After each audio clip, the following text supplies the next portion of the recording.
Hello, હા હું તમે કહો કે હું લીગલી કરીશ. હા એમાં ગાળ કોઈ નામ ઉપર લખેલ હે કે ભાઈ, અને મેં એવું લખ્યું હે કે ભાઈ તમને દીધી તમારા આઈડીમાં એવું. પણ મારી આઈડીમાં વિડીયો મેં મૂકેલો છે, એમાં તમે કમેન્ટ મારી છે. મેં કમેન્ટ મારી છે બરોબર, પેલી હા. ઉપરલી કમેન્ટ મારી જ છે બરોબર. હા. મેં એમાં લખ્યું હોય કે વ્યક્તિગત જેને વાંધો હોય ને ભાઈ એમને લખાય, આખા ઉત્તર ગુજરાતનું નામ ના લેવાય. પણ આપણે ક્યાં કોઈને વ્યક્તિગત નામ લખીને કોઈને કીધું છે પર્સનલી કે ભાઈ તમે તમારી મા બેન થાય છે કેવું કાંઈ? મેં તો જનરલી વાત કરેલી છે. હા જેની તો મા બેન મેં થતી અંદર છે, જેની મા બેન થતી હોય છે એને તકલીફ પડશે. બરોબર, મેં અંદર જનરલી જ મેં લખ્યું છે કોઈ જેને વ્યક્તિગત વાંધો હોય ને. હવે ધારો કે જુઓ, જે વરઘોડો કાઢ્યો હોય એ ભાઈને ઉતારવા જ્યો હોય એ ભાઈને કહેવાય. એમ નથી વાત. હું તમને પર્સનલી હું તમને પર્સનલી ઓળખતો નથી, મારે તમારે હારે કોઈ લેવા દેવા નથી. હા, એ તો કહું લોક સહાય છે, જેના કન પૈસા છે, જેવો ખર્ચો કરવો હોય કરી શકે અત્યારે બધાય. તો હું જ કહેવા માંગુ છું, લોક સહી છે, મારું પોતાનું અકાઉન્ટ છે, હું ગમે એવો વિડીયો મૂકું. તમારું નામ દઈને તો મેં કઈ વિડીયો બનાવ્યો નથી. હા તો મેં ભાઈ તમને નહીં દીધી, મેં ઉપર એમને એમ જ લખી છે, મેં કોઈનું નામ તમે વ્યક્તિગત કરી નહીં મારા લખી. આઈડી ની અંદર તમે કોમેન્ટ મારી છે એટલે હું કાયદેસરની કાર્યવાહી કરીશ. જો તમારે કાયદેસરની બરોબર, કાર્યવાહી ન કરાવી હોય તો તમે કાયદેસર માફી માંગી લો કે ભાઈ મારી ભૂલ થઈ ગઈ છે, મેં એમાં કમેન્ટ મારી, હવે નહીં મારું. તો હું કાંઈ પગલાં નથી લેતો. બાકી હું કોમેન્ટ જો ઓલી કોમેન્ટ ડિલીટ થઈ જશે, ઓલી એક કોમેન્ટ રાખીશું કે ભાઈ જેને વ્યક્તિગત આપણે રાખો, મારી વાત એમાં બીજું કઈ નહીં કરે. સાંભળો, તમારું નામ શું છે? બરોબર. ભૂલી ગયો. બોલો. શું નામ હતું તમારે? મને અવાજ નતો આવતો બરાબર. વિષ્ણુભાઈ. વિષ્ણુભાઈ ઠાકોર. હા. તમે ત્યાંથી જ છો, ડીસા પાલનપુર બાજુથી? હા, સાતનપુર તો પ્રોપર. મારી વાત સાંભળો તમે. હું તમારી હારે કોઈ પણ જાતની દુશ્મનાવટ કરવા નથી માંગતો.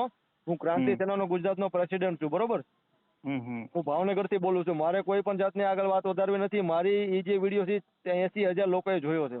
મારા ફેસબુક આઈડીમાં 7,000 ફોલોવર છે. એટલે મારી સમાજના બીજી સમાજના ઘણા લોકોએ તમે જે ગાળ લખીને એ લોકોએ જોઈ છે. તમારે આગળની કઈ કાર્યવાહી પ્રોસેસ ન કરવી હોય. આ તમે વાત કરીને અમે ભેગા ખાઈએ હે, બેહીએ હે, તમે એ વાત કરો કે સમાજ અમે સમાજ તો મારી વાત સાંભળો. હું તમારી વાત બધી માનીશ, પેલા મારી વાત સાંભળી લ્યો. તમે જે મારા ફેસબુકના વિડીયોમાં જે કોમેન્ટ મારી, મને મા અમારે જે ગાળ લખી છે, ભલે નામ નથી લખ્યું, પણ મારા 7,000 ફોલોવર્સ, બીજું કે 80,000 લોકો એ વિડીયો જોયો છે. તમામ લોકોને ખબર છે. તમે એને માફી માંગી લ્યો તો હું તમારી કોઈ કાર્યવાહી આગળ કરતો નથી. સોશિયલ મીડિયામાં હું એક્ટિવ છું, બરોબર? અમે વિડીયો બનાવીએ છીએ. અમારી વાત સાંભળો. અમે બધા અમારી સમાજના લોકો અમે સાંજે 4 વાગે ભેગા થવાના છીએ. મેં રાત્રે તમને ફોન કર્યો હતો, પણ પછી કઈ ચર્ચા થઈ નહીં, ફોન તમારો રિસીવ થયો નહીં. પછી બીજી રાતે તમે મને ફોન કર્યો. અમે લોકો ભેગા થવાના છીએ અને અમે તમારી ઉપર FIR લખી નાખી છે. બધું કમ્પ્લીટ છે, ખાલી પોલીસ સ્ટેશનમાં દેવાની વાર છે. મેં કીધું એકવાર આ ભાઈ વાત કરી લો, જો પતી જતું હોય તો આપણે આગળ કઈ કરવું નથી. તમે કમેન્ટ ડિલીટ મારો, એનાથી કોઈ ફાયદો થવાનો નથી, કેમ કે અત્યાર સુધી લોકોએ કમેન્ટ જોઈ લીધી છે. તમે કાયદેસર સમાજની અને બાબા સાહેબ આંબેડકરની માફી માંગી લો એટલે આપણે આગળ કઈ કામ કરવું નથી. આપણે આઈડી ની વાત કરો. મેં બાબા સાહેબ વિશે હું બોલ્યો જ નહીં. પણ મારી સમાજની લાગણી દુભાણી છે. આમાં એટ્રોસિટી એક્ટ મુજબની ફરિયાદ થાય, કેમ કે હું દલિત સમાજમાંથી આવું છું અને મારા આઈડીમાં તમે ગાળ લખી. બોલો. હું દલિત સમાજમાંથી આવું છું અને મારી પોતાની પર્સનલ આઈડીમાં તમે કમેન્ટ મારી છે, એટલે આમાં ફરિયાદ તો થશે ભાઈ. બરોબર? તમારું આઈડી નો સ્ક્રીનશોટ પાડેલો છે, એમાં તમારો મોબાઈલ નંબર લખેલો છે. તમે જે ગાળ લખી એનો સ્ક્રીનશોટ મેં પાડેલો છે. મારી પાસે તમામ જાતના પ્રૂફ છે.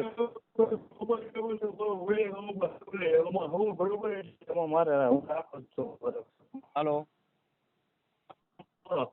હાલો. હા બોલો. આ તો કાંઈ વાંધો નહીં, બરોબર છે. તમે પોલીસ સ્ટેશન આવવા તૈયાર રહેજો ભાવનગર. હું મારી રીતે ફરિયાદ કરી રાખું છું સાંજે. કરવાનું શું હોય એ વાત કરો ને. પણ એમ તો તમે માફી માંગી લો. છે નહીં આ ગાળ લખી એની.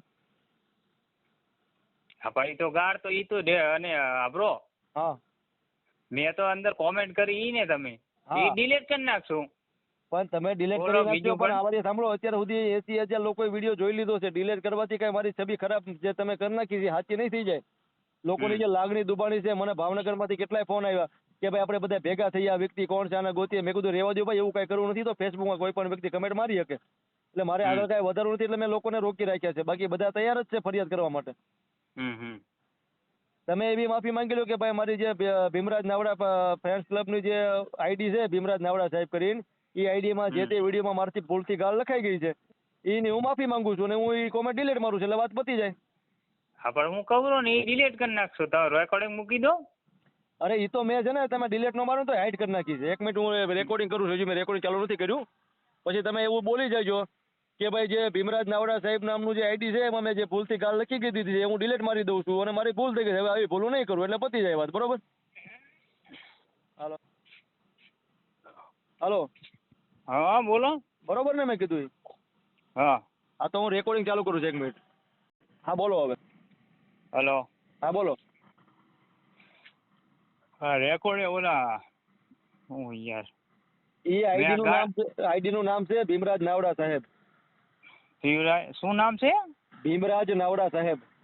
ભીમરાજ નાવડા સાહેબ. હા એ આપણે કોમેન્ટ લખી હતી, ભૂલથી લખાઈ ગઈ છે, બરોબર, ડિલીટ કરી નાખશું.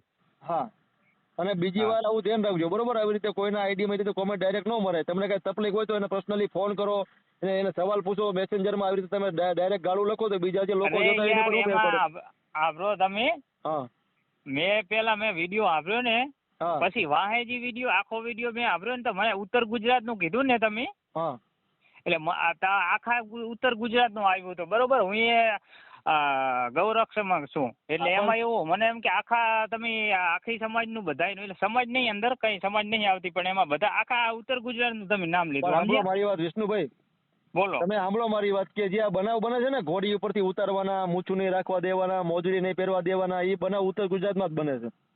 બાકી અમારી બાજુ મારા કાઠિયાવાડમાં કોઈ વાંધો નથી. જેવો પૈસા હોય એ ખર્ચો કરી શકે ને, એ બધાય લોકશાહીમાં બધું કરી શકે એવું તો નહીં. પછી આ લોકોને શેની તકલીફ થાય છે? આ લોકોની મા બેન થાય છે ઘોડી કે બુલેટ, કે લોકોને તકલીફ થાય છે? તો જેને તકલીફ થાય છે એની આપણે વાત કરેલી છે. કોઈને આબરો ના કરાવાય કોઈને, અને બધાય માણસ જ છે, બધાને કાપે ને બધાય લોહી જ નીકળે. અને સમજ્યા? આ દેશ છે ને ગીતા કે મહાભારત છે ને ભારત દેશના સંવિધાનથી બંધારણથી હાલે છે. બધાને સમાનતાનો અધિકાર છે. બધાએ પોતાની મરજીથી પૈસા ખર્ચીને પોતાનું આયોજન કરી શકે છે. આમાં ક્યાં કોઈને કઈ વાંધો છે? બધાય કરી શકે, કોઈને ફૂલ્યો ઉતારવા જોવે એમ. સારું, કાંઈ વાંધો નહીં, આપણે વધારે ચર્ચા નથી કરવી ભાઈ. તમે માફી માંગી લીધી એ બદલ તમારો આભાર, અને હવે બીજી વાર ધ્યાન રાખજો. કઈ વાંધો નહીં, બરોબર. હા.